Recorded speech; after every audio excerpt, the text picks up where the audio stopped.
ఓం నమ శివాయ శ్రీమాత్రే నమః. మిత్రులకి శ్రీభిలాషులకి అలాగే నన్ను ఇంతగా ఆదరిస్తున్న యూట్యూబ్ ప్రేక్షకులందరికీ కూడా పేరు పేరు ధన్యవాదాలు. మిత్రులారా, మీ అందరికీ పరాదేవత ఎల్లవేళలా మీతో ఉండి మీ మనోవాంఛ నెరవేర్చాలని మనస్ఫూర్తిగా కోరుకుంటున్నాను. ఈరోజు మనం ఒక అద్భుతమైన పురాతనమైన తాంత్రిక ఉపాయం తెలుసుకుందాం. చాలా శక్తివంతమైన ఉపాయం. మీరు చూస్తున్నారు కదా, కాయలు. ఇవి మేడి కాయలు. ఈ కాయ మీ జీవితాన్ని మార్చేస్తుంది. మీకు 7 జన్మల వరకు డబ్బుకు లోటు లేకుండా ఉండే మార్గాన్ని తెలియచేస్తుంది. మీరు ఏది కోరుకుంటే అది జరుగుతుంది. ఆశ్చర్యంగా అనిపించవచ్చు, చాలామందికి తెలియదు. మనం చాలామందికి తెలుసు, మేడి చెట్టు పార్కులో చూస్తుంటాము, పాడుబడిన బిల్డింగ్లో చూస్తుంటాము, రోడ్డు పక్కన చూస్తూ ఉంటాం. వీటిని మేడికాయ గురించి కూడా మనం వింటూ ఉంటాం. మేడి పండు చూడు మేలిమయుండు, పట్టవిప్పు చూడు పెరుగులుండు అని వేమన పద్యంలో ఇది ఉంటుంది.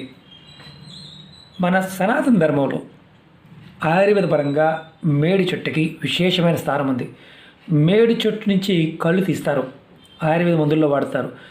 బెరడు, చెక్క, కాయ, అంటే బెరడు అంటే ఇలా పైన ఉండేది కాయలు, చెక్క, బెరడు పైన మన ఏదైతే ఉంటుందో అలాగే వేర్లు విశేషమైన ఫలితాన్ని ఇస్తాయి.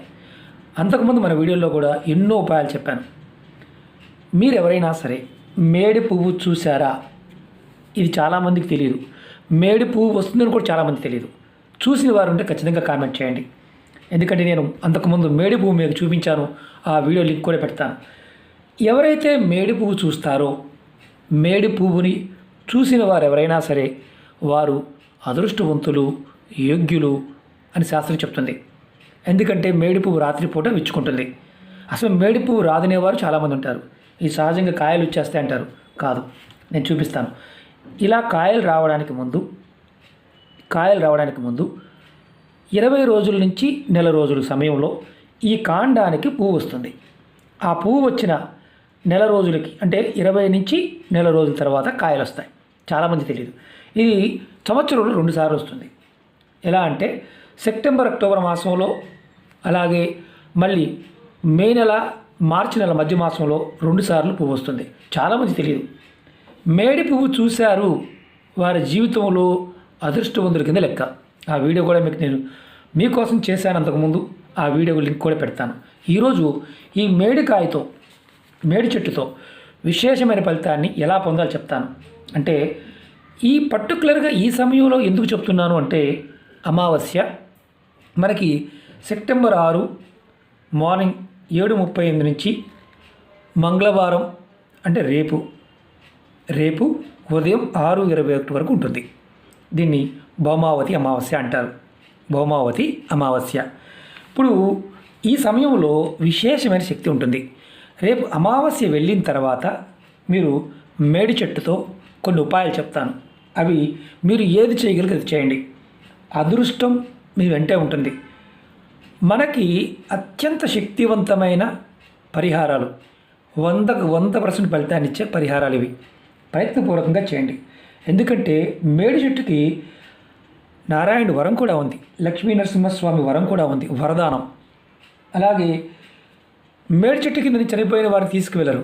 ఎందుకంటే వారి పూర్వ ప్రాబద్ధ కర్మ, అంటే చనిపోయిన వారి యొక్క పూర్వశక్తి మళ్ళీ వస్తుందని ఒక నానుడి. కాబట్టి మేడి చెట్టు కింద నుంచి చనిపోయిన వారిని తీసుకువెళ్ళరు. అలాగే ఈ కాయతో కూడా, మన పువ్వుతో లక్ష్మీ వరదానం అనుకున్నాం, అలాగే కాయతో కూడా విశేషమైన శక్తి ఉంది. మేడి పాలతో, మేడి ఆకుతో ఎలాంటి శక్తి ఉందో మీకు పాయింట్ ఇస్తాను. స్కిప్ చేయకుండా చూడండి. అవకాశం ఉన్నవారు తప్పకుండా చేయండి. మీకు అంటే మేడి చెట్టులో ప్రతి భాగం కూడా లక్ష్మీ స్వరూపం, లక్ష్మీ నివాసం, నారాయణ నివాసం, దత్తాత్రేయ నివాసం. తంత్రమంత్ర ప్రయోగాలకి విశేషమైన శక్తి ఉంటుంది. సాధన చేసేవారికి ఖచ్చితంగా పనవుతుంది. కాబట్టి చెప్తున్నాను, మీరు ఈ ఉపాయం చేయడం వల్ల 7 జన్మల వరకు ధనానికి లోటు ఉండదు. మీరు ఏది కోరుకుంటే జరుగుతుంది. మీ మనసులో ఉన్న ప్రతి కోరిక నెరవేరుతుంది. ఈ ఉపాయాన్ని ఆడవారైనా మగవారైనా చేయవచ్చు. ఆడవారు నెలసరి సమయంలో మాత్రం చేయకూడదు. నెలసరి ఉన్నప్పుడు మాత్రం పొరపాటు చేయవద్దు. ముందుగా ధనప్రాప్తి కోసం చెప్తాను. అమావాస్య రోజు లేదా పౌర్ణమి రోజు అంటే అమావాస్య వెళ్ళిన తర్వాత కానీ అమావాస్య సమయంలో కానీ మీరు ఈ 2 సమయాల్లో చేయవచ్చు. అలాగే పౌర్ణమి రోజు మీరు ఒక రెడ్ కలర్ పేపర్ కానీ లేదా క్లాత్ కానీ తీసుకోండి. అంటే క్లాత్ అయినా తీసుకోవచ్చు, పేపర్ అయినా తీసుకోవచ్చు. తర్వాత మీరు ఏం చేస్తారంటే మేడి చెట్టు దగ్గరికి వెళ్తే పాలు, ఈ ఆకులు తింపిన కాండం గిల్లిన మనకి పాలు వస్తాయి. ఇందులోంచి చాలా గట్టిగా బంకలాగా ఉంటాయి పాలు. ఆ పాలతో ఆ పేపర్ మీద మీరు అమావాస్య రోజు కానీ పౌర్ణమి రోజు కానీ, అది కూడా ఎర్రటి క్లాత్ మీద కానీ లేదా పేపర్ మీద అయినా సరే, మేడి చెట్టు పాలతో స్వస్తిక్ గుర్తు వేయండి. పైన స్వస్తిక్ గుర్తు వేయండి. వేసి మీరు డబ్బులు పెట్టుకునే ప్రదేశంలో పెట్టండి, లేదా మీ దేవుడి గదిలో పెట్టుకోండి. ఈ విధంగా చేయడం వల్ల డబ్బు రాబడి పెరుగుతుంది. మీకు ధనానికి ధాన్యానికి లోటు అనేది లేకుండా ఉంటుంది. ఇది మొట్టమొదటిది, మేడి పాలతో స్వస్తిక్ వేయటం. అది కూడా ఖచ్చితంగా అమావాస్య రోజు, అమావాస్య వెళ్ళిన తర్వాత రోజు, పౌర్ణమి రోజు ఖచ్చితంగా చేస్తే ఫలితం ఉంటుంది. ఆ తర్వాత మధ్యలో ఎప్పుడు చేయకూడదు, గుర్తుంచుకోండి. రెండవది, మీ మనసులో రకరకాల కోరికలు ఉన్నాయి. ఎటువంటి కోరికైనా సరే నెరవేరడానికి మీరు, ఇది భోజపత్రం. ఇవి మనకి పూజా వస్తువులు అమ్మే షాపులో దొరుకుతాయి. ఇదిగోండి ఇలా ఉంటుంది భోజపత్రం. మేము యంత్రాలు రాయడానికి తీసుకొస్తూ ఉంటాం. ఈ భోజపత్రాన్ని, ఇదిగోండి భోజపత్రం, ఇది కూడా చెట్టు బెరడు నుంచి తీసేది. ఇలా ఉంటుంది చెట్టు బెరడు. భోజపత్రం కూడా చెట్టు బెరడు. ఈ భోజపత్రం మీద మీరు మేడి చెట్టు పాలతో, ఈ చెట్టు పాలతోనే మీరు గిల్లంగానే పాలు వస్తాయి మేడి చెట్టుకి. ఆ పాలతో మీరు మీ కోరిక రాసి ఎక్కడైనా పారే నీళ్ళు ఉంటే ఆ పారే నీళ్ళలో వదలండి. ఈ విధంగా చేయడం వల్ల మీరు కోరుకున్న ప్రతి కోరిక నెరవేరుతుంది. మరి ఇది ఎప్పుడు చేయాలని మనం ఉంటుంది, మీరు ఇది ఎప్పుడైనా చేయవచ్చు. విశేషమైన ఫలితం కావాలంటే గురువారం నాడు చేయండి. మీరు ఈ ఉపాయాన్ని ఎప్పుడైనా చేయవచ్చు, కానీ భోజపత్రం మీద మాత్రమే రాయాలి. అలా పారే నీళ్ళలో వదలాలి, మురికి కాలంలో మాత్రం వదలకూడదు. ఇది రెండో ఉపాయం. మూడో చెప్తాను. మీరు సాయంత్రం సమయంలో మీరు పండిన మేడికాయలు, ఇది పచ్చికాయలు కదా, బాగా పండిన మేడికాయలు, పురుగులు కూడా ఉంటాయి, చాలామంది భయపడుతూ ఉంటారు, తెచ్చుకొని ఇది కూడా ఎప్పుడు చేయాలి, మీరు మేడికాయల్ని పౌర్ణమి రోజున, అమావాస్య రోజున, గురువారం నాడు, ఏ గురువారం నాడు తెచ్చుకొని మీరు ఒక్కొక్క మేడికాయని, పండిన కాయని చెట్టు నుంచి కోసుకోవచ్చు, నమస్కారం చేసి తెచ్చుకోండి. చక్కగా దీన్ని ఎల్లో కలర్ క్లాత్లో కానీ లేదా ఇలాంటి ఎర్రటి క్లాత్లో కానీ కట్టి మీ పూజా గదిలో కానీ లేదా మీ బీరువాలో కానీ, మీ బియ్యం దాస్తారు కదా డబ్బాలు ఉంటాయి, చాలామంది బియ్యం డబ్బాలు ఉంటాయి, బియ్యం డబ్బాలో కానీ, కబోర్డ్లో కానీ, లాకర్లో కానీ ఒక్కొక్క కాయని పెట్టండి. రెడ్ కలర్ క్లాత్లో కానీ ఎల్లో కలర్ క్లాత్లో కానీ కట్టి మీరు పెట్టండి. మీకు ఈ విధంగా పెట్టడం వల్ల ధనానికి లోటు అనేది లేకుండా వస్తూనే ఉంటుంది. ఇది ఎప్పుడు మార్చుకోవాలి, నెలకు ఒక్కసారి తీసి మార్చుకోవచ్చు. మేడికాయలు ఎప్పుడు సీజన్లో ఉండవు, కంటిన్యూగా ఉండవు. ఇవి కొన్ని రోజులు వస్తూ ఉంటాయి, అయిపోతూ ఉంటాయి. కాబట్టి ఒక్కసారి ఒక నెలలో పెట్టుకున్నారు, సీజన్ ఉంది, మళ్ళీ పెట్టుకోవచ్చు. నెలకు ఒక్కసారి మార్చుకోవచ్చు. ఎర్రటి క్లాత్లో కానీ పసుపు గల క్లాత్లో కానీ కట్టుకోవాలి. ఇది ప్రయత్నపూర్వకంగా చేయండి, ధనానికి లోటు అనేదే ఉండదు. అలాగే ఇంకొక ఉపాయం చెప్తాను. చాలా విశేషమైన శక్తి కలిగిన చెట్టు కాబట్టి చాలా ఉపాయాలు ఉన్నాయి. అంతకుముందు చాలా ఉపాయాలు చెప్పాను. మీరు ఒక ఎర్రటి క్లాత్ తీసుకోండి. అలాగే ఈ మేడికాయని పెట్టి మూటగా కట్టి మీరు ఎక్కడైతే, అంటే మామూలుగా నేను చూపిస్తాను, ఎందుకంటే పాలు వస్తాయి, అతుక్కుపోతుంటుంది అనమాట. పాలు వస్తుంది చూడండి, దీని మీద చూపిస్తే మీకు అర్థమవుతుంది. ఇదిగోండి పాలు ఇలా వస్తాయి.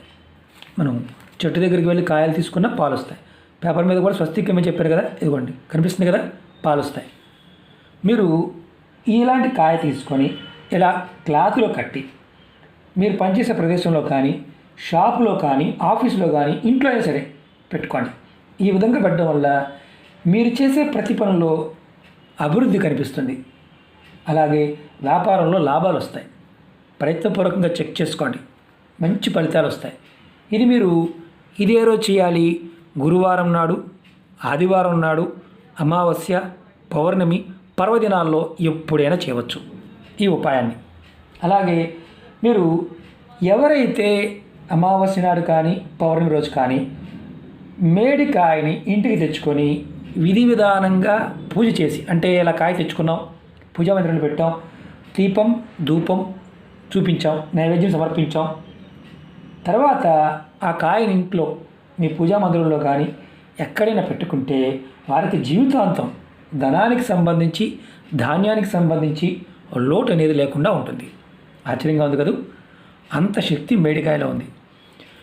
మేడికాయ మనకి మామూలుగా అంటే ఆరోగ్యపరంగా ఆయుర్వేద మందుల్లో ఎన్నో అంటే ఎన్నో ఒకటి కాదు రెండు కాదు, దగ్గరగా 300 నుంచి 400 రోగాలకి మెడిసిన్గా పనిచేస్తుంది. మేడి వేర్ల నుంచి కళ్ళు తీస్తారు, అది మందుగా వాడతారు. మేడి చెట్టు చుట్టూ ప్రదక్షిణ చేస్తే దత్తాత్రేయుడి యొక్క కృపా కటాక్షం కలుగుతుంది. సాధకులు మేడి చెట్టు కింద కూర్చొని మంత్రజపం చేస్తారు. అంటే మరి మామూలుగా దత్తాత్రేయుని ఆరాధించేవారు కాకుండా నారాయణ మంత్రం కూడా చేసేవారు ఉంటారు. లక్ష్మీదేవి ఖచ్చితంగా మేడి చెట్టులో ఉంటుందని శాస్త్రం చెప్తుంది. అంటే మేడి చెట్టులో ఆ విశేషమైన శక్తి ఉంటుంది. నా వీడియోలు అంతకుముందు చాలా వీడియోల్లో మేడి చెట్టు గురించి చెప్పాను, వీడియోల్లోకి వెళ్ళండి, మీకు కనిపిస్తాయి. అలాగే మేడి చెట్టు పువ్వు ఎలా ఉంటుందనేది కూడా నేను వీడియో లింక్లో పెడతాను, అది కూడా చూడండి. చాలా చాలా అరుదుగా కనిపిస్తుంది. అది మీకోసం నేను అంతకుముందు చేయడం జరిగింది. అలాగే ఇది ఎవరైతే మీకు అందుబాటులో ఉన్నవారు ప్రయత్నించేయండి. పరిపూర్ణమైన నమ్మకం విశ్వాసంతో అవకాశం ఉంటే ప్రయత్నించేయండి. ఇంకా ముందు మేడి చెట్టు గురించి చెప్తాను. అలాగే మీకు ఈ వీడియో నచ్చినట్లయితే లైక్ చేయండి, ఛానల్ సబ్స్క్రైబ్ చేసుకోండి, పక్కనే ఉన్న గంట సింబల్ని యాక్టివేట్ చేసుకోండి. మీకు నచ్చితే 10 మంది మిత్రులకి షేర్ చేయండి. అలాగే మిత్రులందరికీ నా వినపం ఏంటంటే, ఏదైనా సరే పదార్థం కానీ మీకు చేసే సమయం లేకపోతే ప్రయత్నించేయమాకండి. నమ్మకం విశ్వాసంతో ప్రయత్నించేయండి, ఫలితం ఖచ్చితంగా వస్తాయి. నమ్మకం లేనివారు విశ్వాసం లేనివారు వీటిని అసలు పొరపాటు ప్రయత్నించేయమాకండి. ఎందుకంటే ప్రాకృతికమైన శక్తి మనం విశ్వసించే దాని మీదే ఆధారపడి ఉంటుంది. కాబట్టి ప్రయత్నపూర్వకంగా చేయండి, ఖచ్చితమైన ఫలితాలు ఉంటాయి. ఓం నమః శివాయ, శ్రీమాత్రే నమః.